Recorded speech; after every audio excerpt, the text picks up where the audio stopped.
Welcome guys हमारे string की playlist की नई वीडियो में।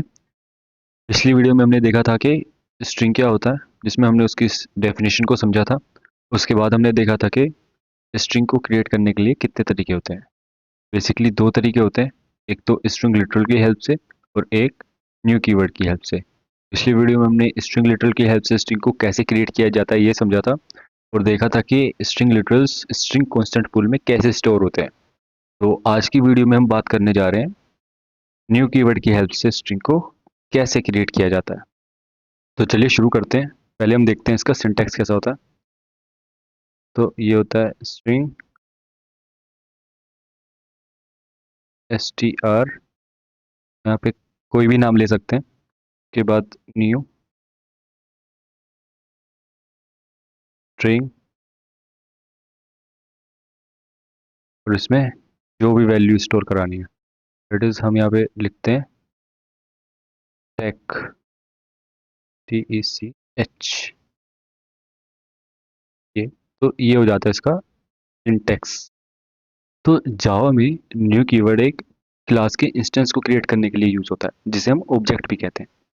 अब जब भी हम न्यू कीवर्ड की हेल्प से कोई स्ट्रिंग को क्रिएट करते हैं तो ये एक हीप मेमोरी में एक ऑब्जेक्ट क्रिएट करता है, और इस ऑब्जेक्ट को एक हर बार एक नई मेमोरी एलोकेट होती है। तो जब हम न्यू कीवर्ड का यूज़ करते हैं तो जावा हीप में मेमोरी एलोकेट करता है स्ट्रिंग के कैरेक्टर्स को स्टोर करने के लिए, और एक नया स्ट्रिंग ऑब्जेक्ट बनता है। फिर ये जो रेफरेंस होता है, ये रेफरेंस वापस भेजता है, और ये रेफरेंस इस वेरिएबल में स्टोर हो जाता है।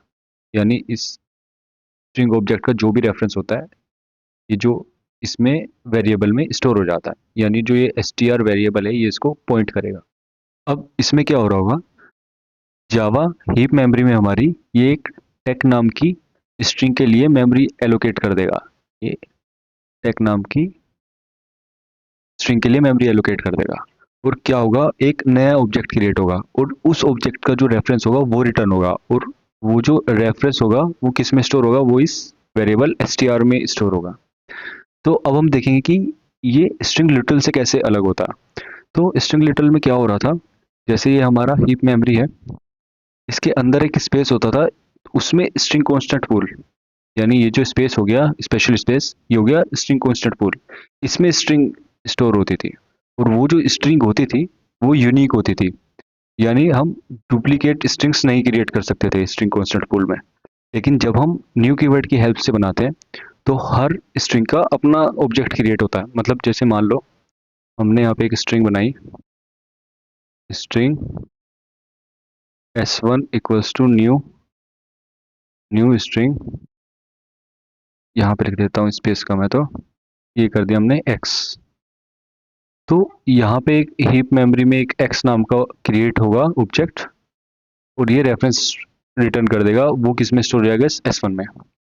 अब मान लो हमने एक स्ट्रिंग बनाई, s2 नाम की स्ट्रिंग बनाई, सेम यहाँ पे string s2 equals to new string,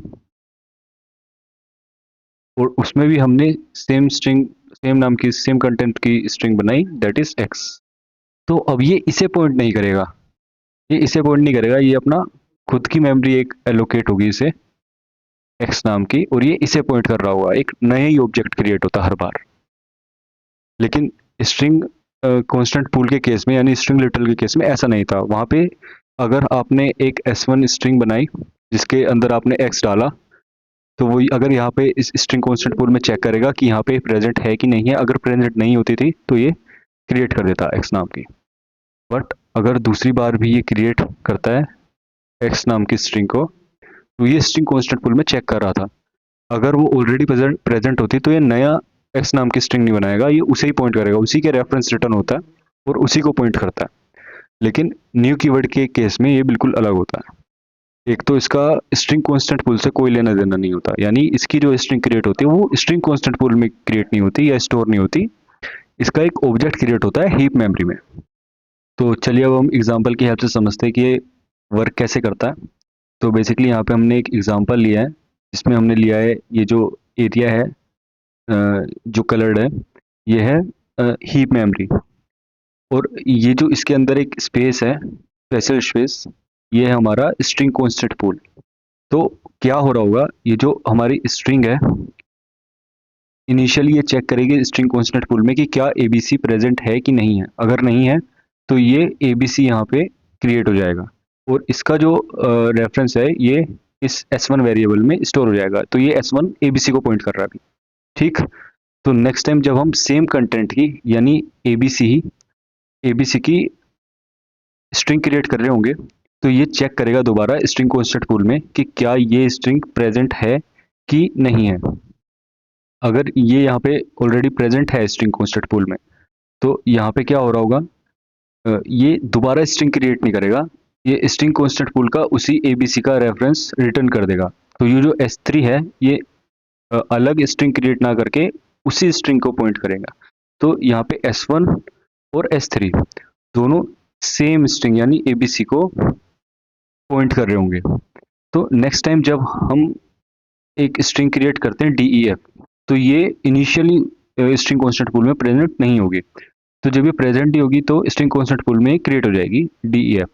अब मान लो यहाँ पे हम एक और स्ट्रिंग क्रिएट कर देते हैं, string A3 equals to DEF।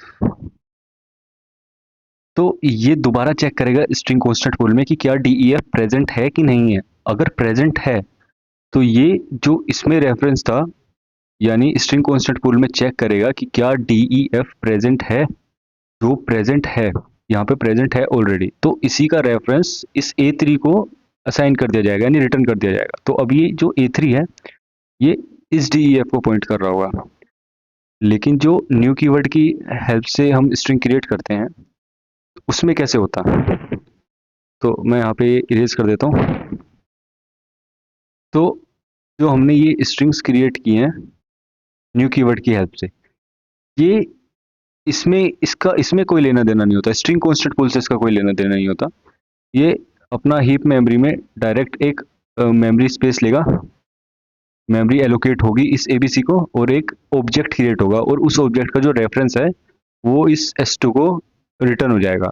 अब जो ये S2 है ये अपना सेपरेट इस एबीसी को पॉइंट करेगा।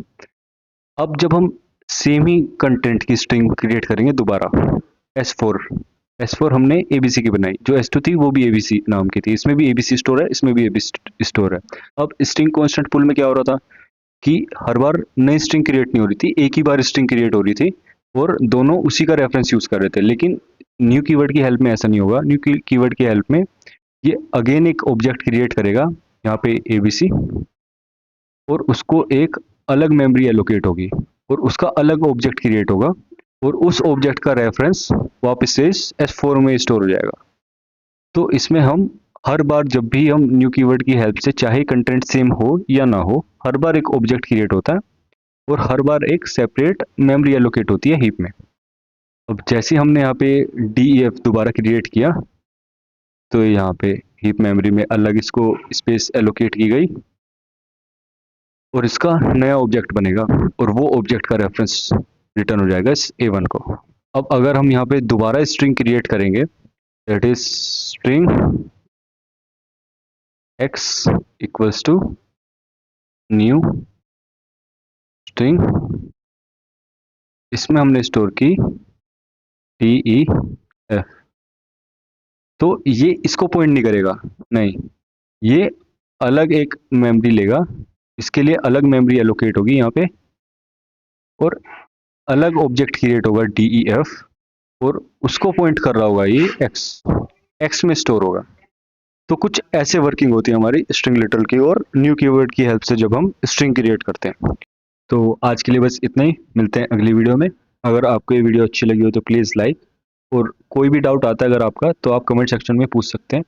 और ऐसी और भी इन्फॉर्मेटिव वीडियोज़ के लिए सब्सक्राइब कीजिए हमारा चैनल टेक लर्नर।